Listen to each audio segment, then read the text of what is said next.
Moving on, men often withhold their emotions when making financial decisions, something which makes them logically and at the same time lands them in financial crisis. In this week's episode of Bonaman, our very own Cecilia Lubanga tells us the story of Bernard Nyaga, a 28-year-old who shares his experience as a man living in the city, the struggles he goes through, and his means of survival that include the impact of debt crisis on the well-being of men. Joseph Mwiti says he needs to pay up some 472,000 shillings he owes a bank.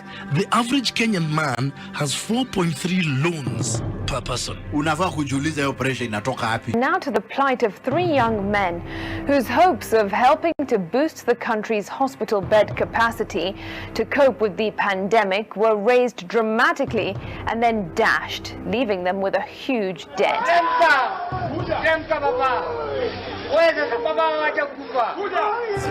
Police believe the man took his own life moments after he posted a question on his Facebook page on the quickest way to commit suicide after he lost the bet. If you do not use debt to create cash flow, it becomes a liability. And if it becomes a liability, you dig a deeper hole for yourself every single time you take on debt.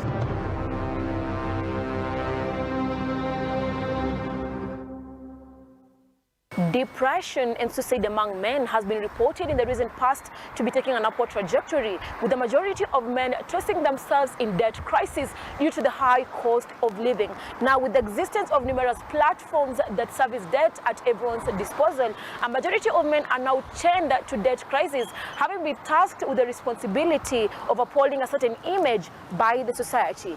This is Bonaman.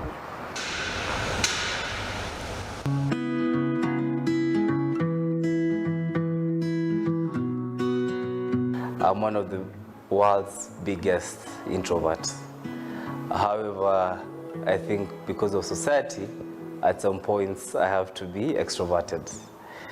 So I'd say I'm at the middle point. I'm an ambivert. So when time calls it, I have to be extroverted, especially in line to my job. But when I'm in my individual space or with family and friends, I'd be considered one of the world's biggest introverts. An encounter with Bernard. Hey. At his workstation, the FX Pesa giant in the outskirts of Westlands, Nairobi. At a glance, it is business as usual, but the issue of men in debt crisis in the country is not an issue that society can turn a blind eye to. Bernard, at 28 years old, says it has not been an easy journey since he set foot in Nairobi. Number one, you're quite excited to know what's happening within the city. You're meeting different kind of friends within the city. You're having exposure to things that I had never seen in my life. All you have is brains. You have no capital, you have nothing, and you needed to make a living for yourself. Again, I was living by myself, so it was important that I'm able to fend for myself. So I started supplying chicken within the estate where I used to live. So I used to supply in different butcheries, and at night I would get someone to grill and sell the meat on the street. The compassion and gusto of searching for the greener pastures molded his character when growing up. The ability to carry your dream and to carry your vision all through, that is what gave me sense of purpose, regardless of what was thrown my way. With no capital to start him off and no job to keep him going in the city, fending for himself proved almost impossible at the beginning. From what I had done in campus, technically we didn't have a lot of jobs within that space. In campus I did actuarial science, and looking at the data, we have an uptake of 3% within the insurance field in Kenya, and compare that globally at 60% average, especially in the Western countries, in the Western world. You can see that there's a very big gap where we are. A majority of the youth follow the same pattern on financial literacy as their parents, with no or little chance of breaking the cycle. We learned that, or we've learned money management skills from the people who we've preceded. And if there is poor fund management skills, poor money management skills passed down, that is what we will move on with. We are taught that the most precious thing to invest in is land. However, land is a very illiquid asset. Before you're able to liquidate this asset, it takes time. So if you invest in land right now, you'd see a good example is someone taking debt to purchase land. And again, someone taking debt on top of that debt to build a house that they stay in. So in tandem, they're servicing two debts that creates zero cash flow for them. Financial management and literacy is a skill that a majority of individuals start from their parents before they borrow from any other platform or individual in society. Men are known to oftentimes withhold their emotions when making financial decisions. This makes them logical. However, from a different angle, this behavior has often landed men in financial crisis.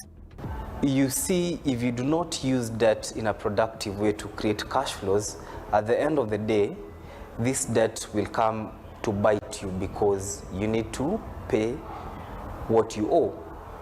And if you do not pay what you owe and you continue to take debt to service your debt, you'll get to a point where you'll break. So this is where we see a lot of men breaking.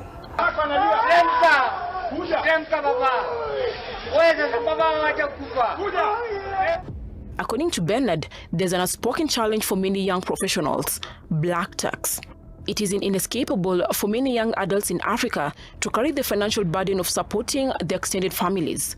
At times, I've had black tax as an issue for me. However, I'm able to train people and also train myself on how to deal with black tax. So that's something that as men, we do not really see as an issue. However, financially, it takes a toll on a man.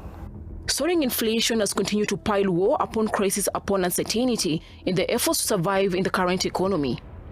Shortage of money has led to a massive increase in denial, stress, anger, depression and anxiety among men, with the majority under pressure to provide. If you're not able to provide, that's a challenge. It takes a toll on a man. Finances or money being an enabler also enables, the primary needs. For example, food, security being an issue. So it takes away what society considers as a manly task or a manly enabler. The shilling that you borrow today is different from that shilling tomorrow that you need to pay back. However, people are not cognizant of that. We are tasked to have a certain image within the society, and it forces us to do things that technically are out of our reach.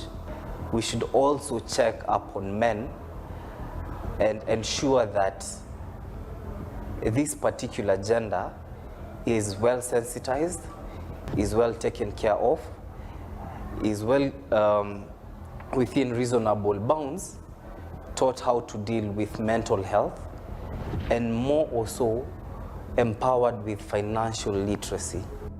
Following the current state of economy, Bernard highlights the need to reevaluate generational beliefs on money management, and he is grateful that his parents played a major role in the man he has turned out to be today.